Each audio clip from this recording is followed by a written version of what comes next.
বাংলাদেশে অপরাধ প্রবণতার এক ভয়াবহ রূপান্তর ঘটেছে।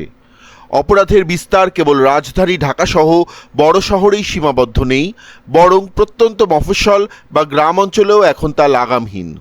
মাঠ পর্যায়ে চুরি ছিনতাইয়ের পাশাপাশি খুন ও ধর্ষণের মতো নৃশংস অপরাধের হার আশঙ্কাজনকভাবে বেড়েছে।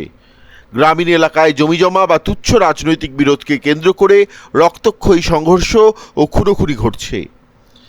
একই সঙ্গে সামাজিক অবক্ষয়, পর্নোগ্রাফির সহজলভ্যতা এবং বিচারহীনতার সংস্কৃতির কারণে গ্রাম ও মফস্বলে নারী ও শিশু নির্যাতন চরম হুমকির মুখে পড়েছে। রাস্তাঘাটে নারীদের নিরাপদ চলাচল এখন অনিশ্চিত যেন। এই অপরাধের অন্যতম অনুঘটক হিসেবে কাজ করছে মাদক ও জুয়ার নীল ছোবল, যার টাকা জোগাতে গিয়ে যুব সমাজ অনায়াসে জঘন্য অপরাধে জড়িয়ে পড়ছে। অন্যদিকে রাজধানী ঢাকার চিত্র আরও উদ্বেগজনক।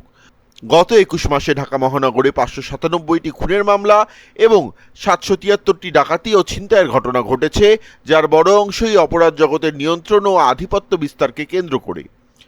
রাজধানীতে ১১৭টি পেশাদার অপরাধী দল সক্রিয় থাকলেও পুলিশের কার্যকর পদক্ষেপ নিয়ে প্রশ্ন উঠেছে। অনেক ক্ষেত্রে ঘটনা গণমাধ্যম বা সামাজিক যোগাযোগ মাধ্যমে আলোচিত না হলে আইনশৃঙ্খলা রক্ষাকারী বাহিনী সক্রিয় হয় না। ফলে তালিকাভুক্ত অপরাধীরা পার পেয়ে যাচ্ছে এবং জামিনে বেরিয়ে আবারও অপরাধে জড়াচ্ছে। এমনকি গত ২১ মাসে ঢাকায় পুলিশের উপরই ১৪২টি হামলার ঘটনা ঘটেছে।